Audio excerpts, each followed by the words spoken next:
to Cinema and the first episode of Weekly Watches, where I share everything that I watched in the past week, Sunday through Saturday, and this is September 18th through the 24th. Let me know down in the comments below what films you have been watching, whether for content or just for fun, and that's all of what this series is going to be about. So starting off with last Sunday 18th, I watched Star Wars The Force Awakens in preparation for the rewatch of Star Wars of ranking, and I just really enjoyed this one time and time again.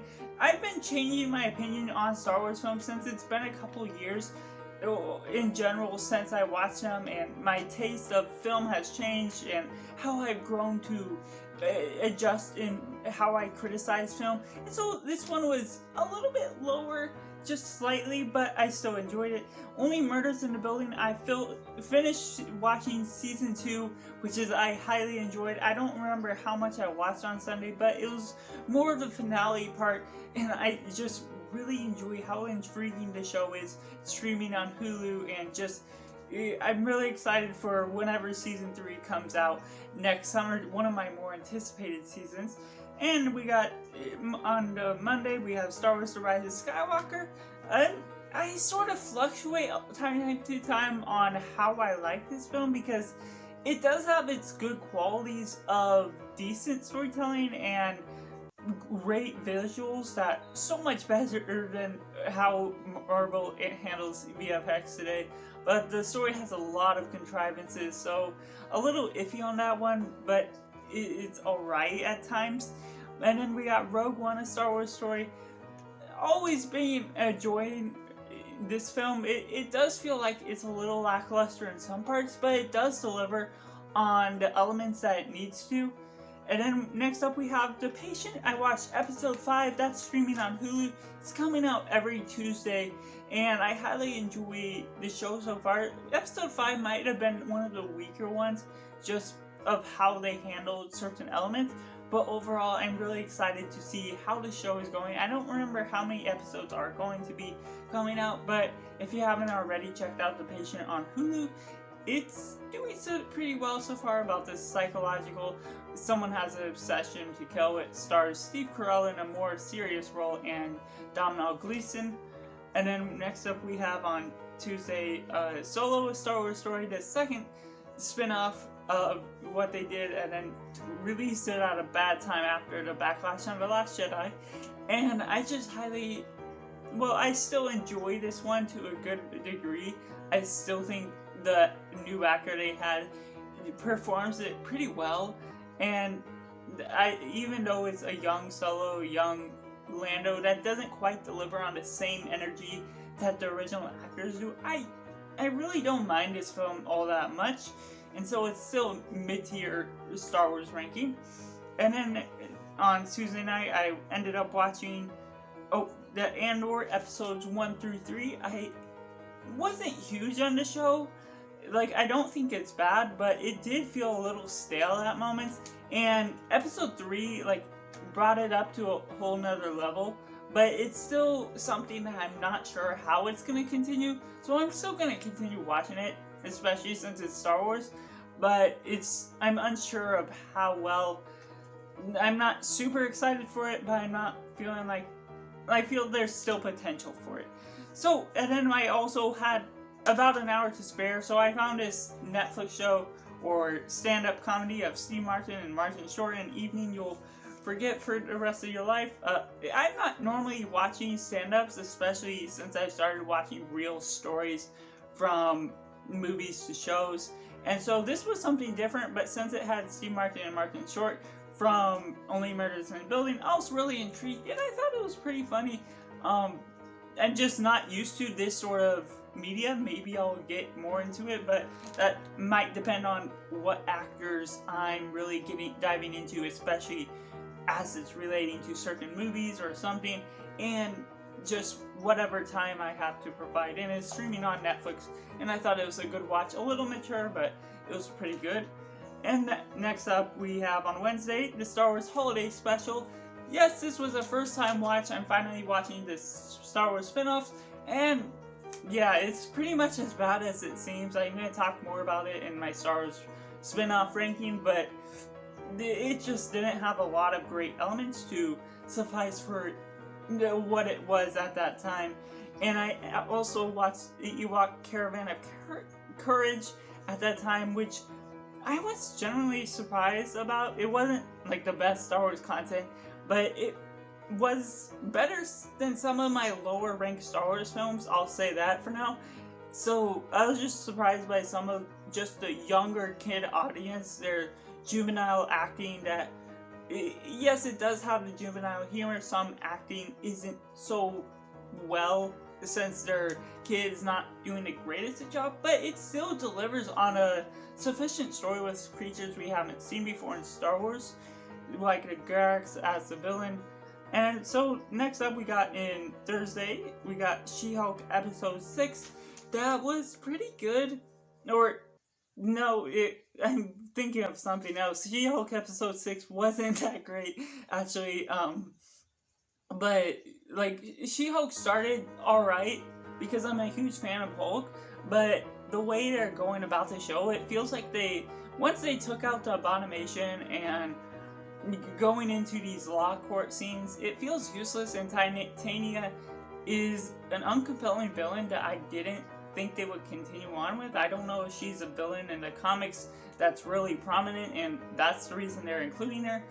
But just having a fashion designer that has superpowers is just not very compelling, and the law court scenes aren't very good thus far.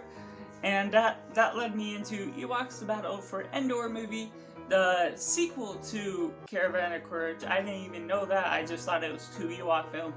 And I thought this was sort of a little bit less on par with the Caravan of Courage, but I still thought it was alright with providing a decent Battle for Endor type of scenery that was just interesting and still compelling in some means, but it lacked some of the character depth and family theme that the original had.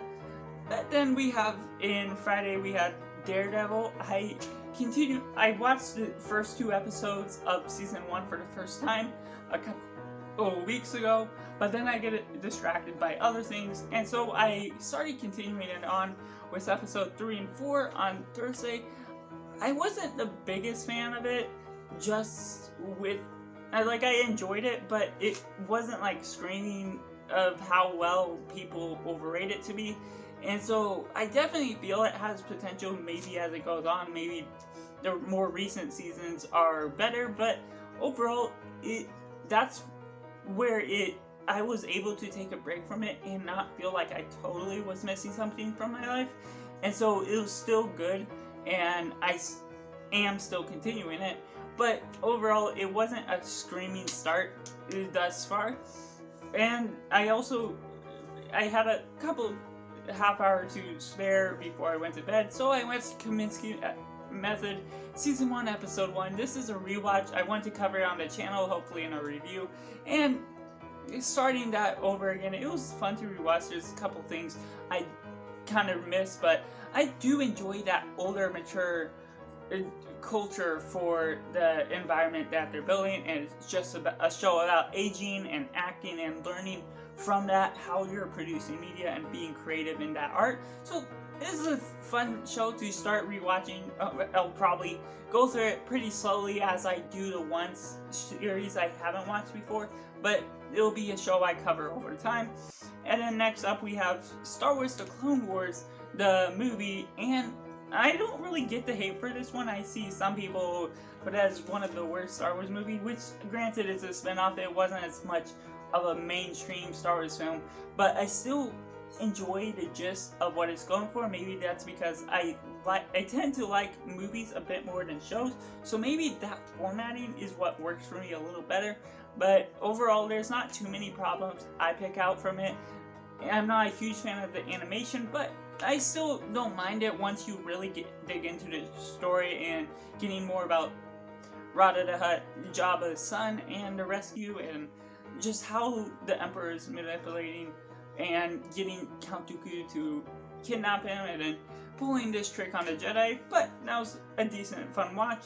And then next up, on Saturday, we got Daredevil episode 5 through 6. I continued season 1, and it was a little bit better just within those episodes. I'm seeing a little bit more, especially as we're getting Kingpin added into the mix, or Wilson Fix, and you're getting a little bit more character depth and just a little more intrigue that is pulling me into wanting to watch a little bit more, which granted I was gonna continue on anyways just to see how the show improves, just on what I've heard of how it's better than Disney Plus shows from Marvel. So overall, it's going alright so far, and hopefully I'll be finishing it this week, maybe getting my season 1 review out this week or next.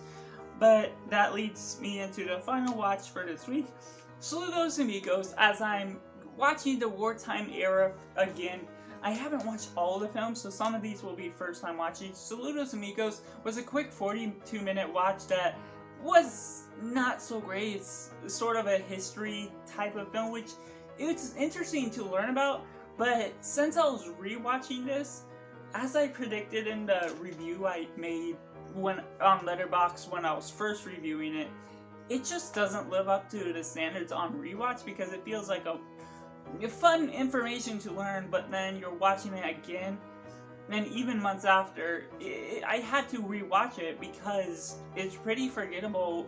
A lot of the things that it's providing, the animation isn't providing the greatest stories from Disney especially, so it's probably going to land on the lower end, but we'll have to see as I start watching more. The best one from this week was probably the finale for Only Murders in the Building. That was so enjoyable to watch, and I'm gonna have a review. You can check out a review of season 1 over in the cards. But the worst watch of the week is probably the Star Wars Holiday Special. Just, I don't understand how this was made, how all these performances were done. The makeup's horrible, but I'll cover more on that and other spin-offs in that. So that concludes the first episode of Weekly Watches. Let me know down in the comments below what movies you have been watching, or shows, or TV stand-ups. So let me know your interest and what you're diving into recently, whether in theaters, new, old, or classic.